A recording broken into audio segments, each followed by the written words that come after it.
پہلے دن جب میں نے باجی کا دیا ہوا گرے رنگ کا عبایا پہنا اور سر پر دوپٹہ لیا تو آئینے میں خود کو دیکھ کر عجیب سا احساس ہوا۔ ایسے لگ رہا تھا جیسے میں واقعی میں بڑی ہو گئی ہوں، جیسے زندگی نے بچپن سے نکال کے مجھے ذمہ داریوں کے میدان میں لا کھڑا کیا ہو۔ میرے دل میں خوف بھی تھا اور خوشی بھی۔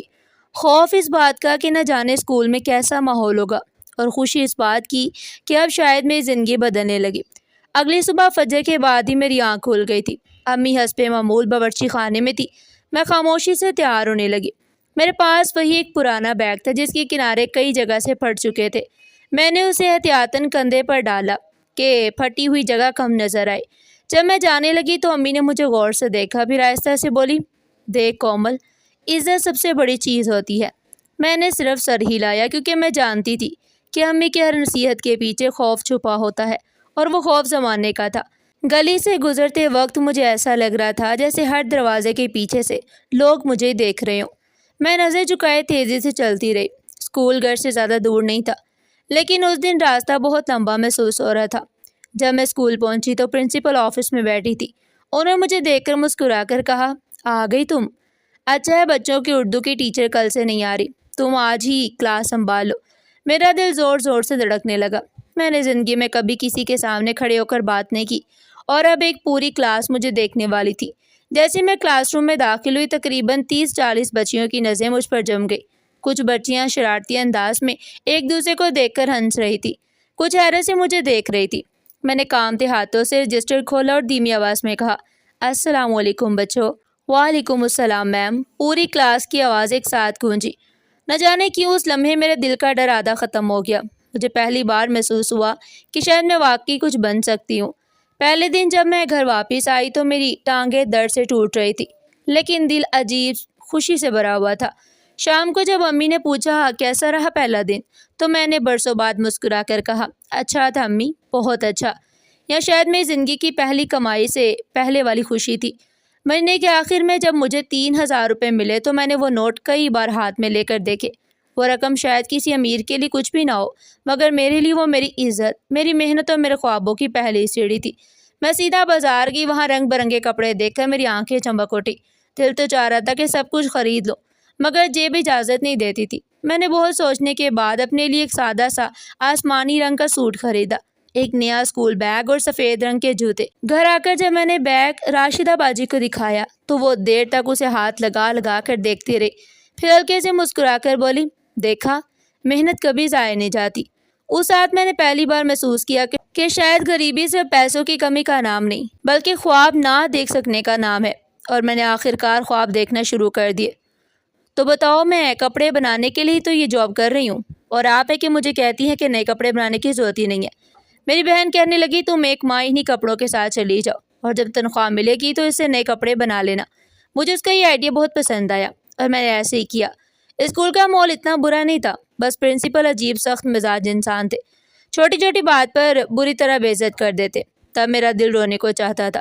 جب مہینے کے آخر میں مجھے تنخواہ ملتی تو میری سب پریشانیاں خوشی میں تبدیل ہو جاتی۔ میں نے اپنی تعلیم بھی جاری رکھی ہوئی تھی، لیکن میری تنخواہ بہت کم تھی، جس کی وجہ سے میں تنکا جوڑ کر بھی بجٹ پورا نہیں کر پاتی تھی۔ بس میں نے پہلے مہینے ہی اپنے لیے نئے سوٹ خریدے۔ اس کے بعد میری ساری تنخواہ میری پڑھائی پر خرچ ہونے لگی۔ نئے کپڑوں اور جوتوں کی چاہت تو ایک حسرت ہی بن کر رہ گئی تھی، لیکن راشدہ باجی کے پلان نے میرا بھرم قائم رکھا تھا، ورنہ تو میری ساری تنخواہ نئے کپڑوں اور جوتوں میں لگ جاتی اور میرے ہاتھ کچھ نہیں آتا۔ میں بس یہ چاہتی تھی کہ میں اتنا پڑھ لکھ جاؤں کہ اچھی نوکری حاصل کر سکوں۔ اسی سوچ میں ڈوبی رہتی اور اپنی پائی بچا کر رکھتی، کیونکہ میں نے دیکھ لیا تھا کہ اسکول کی جاب میں آپ چاہے کتنی ہی محنت کیوں نہ کر لے، لیکن آپ کو اس کا اچھا صلہ اچھی تنخواہ کی صورت میں نہیں دیا جاتا، بلکہ ان مالکان کا جب دل چاہتا ہے چھوٹی سی غلطی پر آپ کو اسکول سے باہر کا راستہ دکھا دیتے ہیں، اور آپ کی ساری محنت جو آپ نے بچوں پر لگائی ہوتی ہے وہ مٹی میں مل جاتی ہے۔ اس بات کا اندازہ مجھے اس وقت ہوا جب میں نے اپنے اسکول کی 2-3 ٹیچرز کو ایک معمولی سی غلطی پر اسکول سے نکالتے دیکھا۔ وہ سب بہت ضرورت مند تھی، جو اپنے گھر کی پریشانی اور تنگ دستی کی وجہ سے یہ جاب کرنے پر مجبور تھی، لیکن اسکول کے مالکان کبھی کسی کی مجبوری نہیں دیکھتے۔ حالانکہ وہ دونوں بہت محنتی ٹیچرز تھی۔ ان کے اسکول سے نکلنے کے بعد میرے دل میں پہلی سوچ یہی آئی کہ مجھے خود کو صرف اسکول کی جاب تک محدود نہیں رکھنا چاہیے، بلکہ ساتھ ساتھ کوشش کرنی چاہیے کہ اگر کہیں اچھی جاب ملے تو وہ بھی کر لوں، لیکن مسئلہ یہ تھا کہ مجھے اسکول کے علاوہ کسی اور جگہ پر جاب کرنے کی اجازت نہیں ملنی تھی۔ وقت اپنی دھیمی چال سے گزرتا رہا۔ میرا BA مکمل ہونے والا تھا جب راشدہ باجی کا رشتہ آ گیا۔ میں نے پہلی بار اپنی درد بھر زندگی گزارنے والی راشدہ باجی کے چہرے پر خوشی کی ایک لہر دیکھی تھی۔ تب میں نے دل سے دعا کی کہ یا اللہ، راشدہ باجی اپنے گھر میں خوش رہیں، اور وہ خوشیاں جو اس گھر میں رہ کر کبھی نہ دیکھ سکی، وہ سب انہیں اپنے اگلے گھر میں مل جائے۔ یہ رشتہ نہایت ہی مناسب تھا۔ وہ لوگ ہماری ہی طرح کے تھے، نہ زیادہ امیر اور نہ زیادہ غریب۔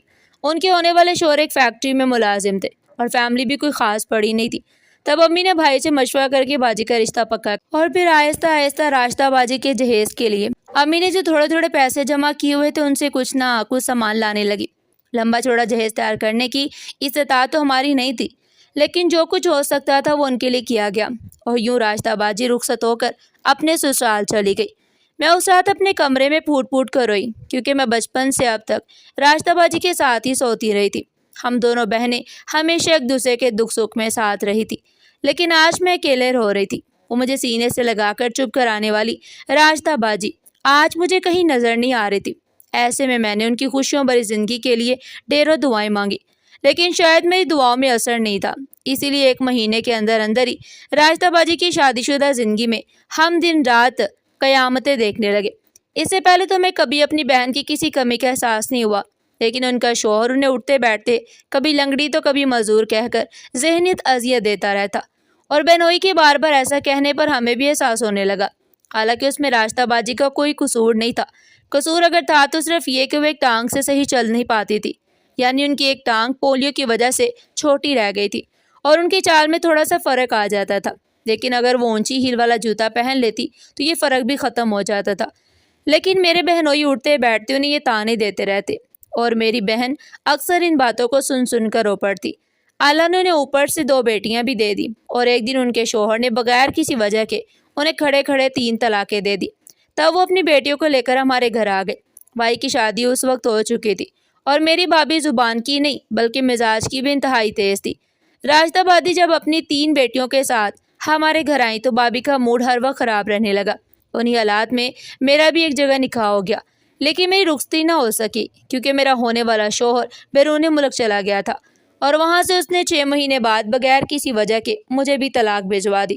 اس دوران میں نے بہت ساری چھوٹی چھوٹی نوکریاں کی، کیونکہ اب بھائی نے مکمل طور پر ہاتھ کھینچ لیا تھا، اور امی تو بھابھی کی ہی زبان بولتی تھی۔ وہ ہماری دل آزاری تو کر لیتی، لیکن اپنی بہو کو کچھ نہ کہتی، اور ہر وقت اپنی بہو کا ساتھ دے کر ہم دونوں بہنوں کو ذلیل کرتی رہتی۔ راشدہ باجی نے کپڑوں کی سلائی کا کام شروع کر لیا تھا، لیکن ان کی صحت اجازت نہیں دیتی تھی کہ وہ یہ کام مسلسل کر سکے۔ دوسری طرف بھائی نے راشدہ باجی کو الگ کر دیا تھا، اور انہیں اوپر والے پورشن میں ایک کمرہ دے دیا۔ میں امی پر بہت خفا ہوئی کہ راشدہ باجی کو آپ نے الگ تو کر دیا ہے، لیکن وہ اپنے گھر کا نظام کیسے چلائیں گی؟ اوپر سے بجلی اور گیس کا بل بھی ان سے ہی لے رہی ہیں۔ یہ تو شدید ناانصافی ہے۔ یہ بات میں امی سے کہہ رہی تھی، لیکن میری بھابھی نے سن لی، اور پھر میری شامت آ گئی۔ بھابھی کے ذریعے یہ بات جب بھائی تک پہنچی تو انہوں نے مجھے صاف صاف کہہ دیا، اگر تمہیں زیادہ ہی ہمدردی ہے تو اس کا خرچہ تم اٹھا لو، میں اس کی ذمہ داری نہیں اٹھا سکتا۔ میں نے امی کی طرف دیکھا، لیکن امی منہ موڑ کر بیٹھ گئی۔ تب میں نے دل میں ٹھان لیا کہ اپنی بہن کو یوں سسک سسک کر تڑپتا ہوا نہیں دیکھوں گی، اور جہاں تک ہو سکا میں اپنی اس غریب بہن کے لیے اتنا ضرور کروں گی کہ اس کے بچے بھوکے نہ مرے۔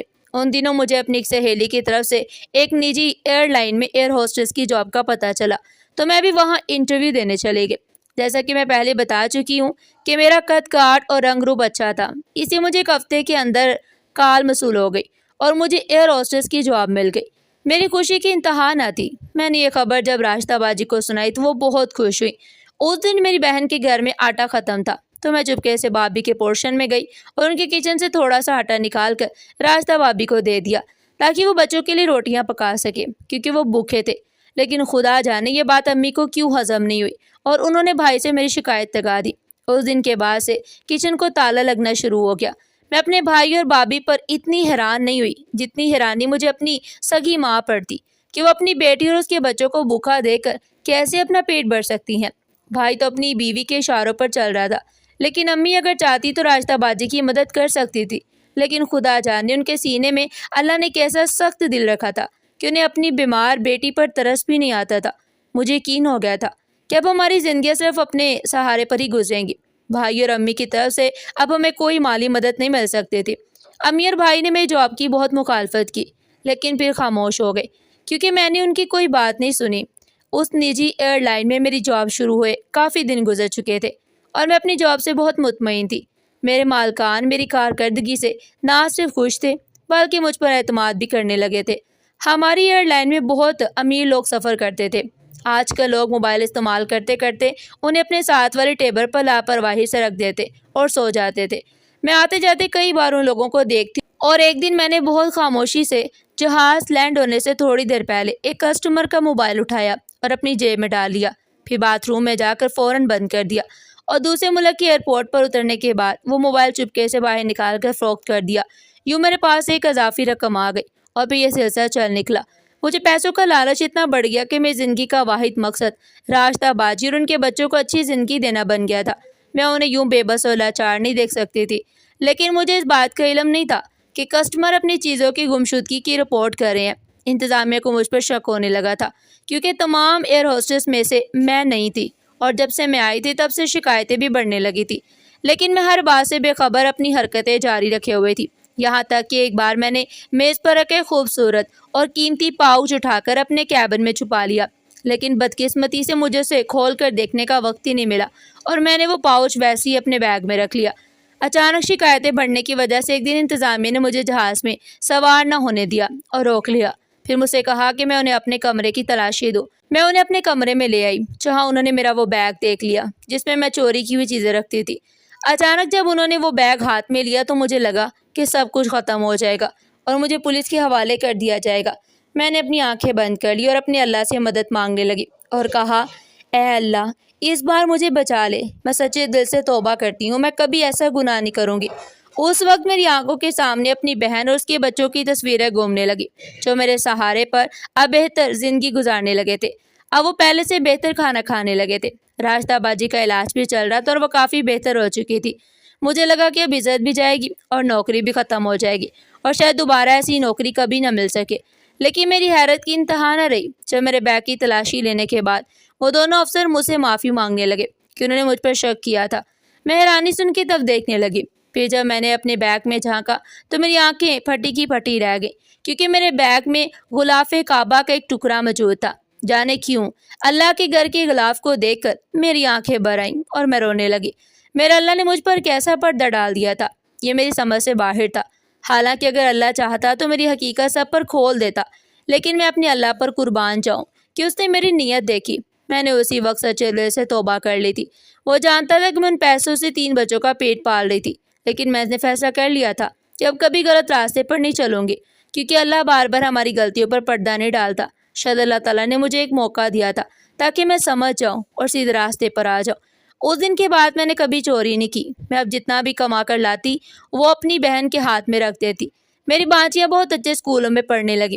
گھر میں روز روز کے جھگڑوں کی وجہ سے میں اپنی بہن کے ساتھ الگ گھر میں منتقل ہو گئی تھی، لیکن میں ہر مہینے اپنی ماں کو کچھ نہ کچھ رقم ضرور بھیجتی تھی کیونکہ یہ میرا فرض تھا۔ میں نے شادی نہیں کی اور اپنی زندگی اپنی بہن اور اس کے بچوں کے بہتر مستقبل کے لیے وقف کر دی۔ میں نے اپنی زندگی کی خوشیاں قربان کر کے اپنی بہن کی بیٹیوں کی زندگیاں سنوار دی۔ آج وہ تینوں ایک بہت اچھے محکمے میں افسر بن چکی ہیں اور میری عزت اپنی ماں سے بھی زیادہ کرتی ہیں، اور ان کی قسمت کو دیکھ کر مجھے لگتا ہے کہ میرے اللہ نے دنیا جہاں کی خوشیاں میری جھولی میں ڈال دی ہیں۔ ناظرین، آپ کو ہماری آج کی کہانی کیسی لگی؟ کمنٹ سیکشن میں اپنی قیمتی رائے کا اظہار ضرور کیجیے گا، اور اس طرح کی مزید سبق آموز کہانیاں سننے کے لیے چینل کو سبسکرائب کریں، ویڈیو کو لائک کریں اور زیادہ سے زیادہ شیئر کریں۔ پھر ملتے ہیں ایک نئی اور سبق آموز کہانی کے ساتھ، تب تک کے لیے اللہ حافظ۔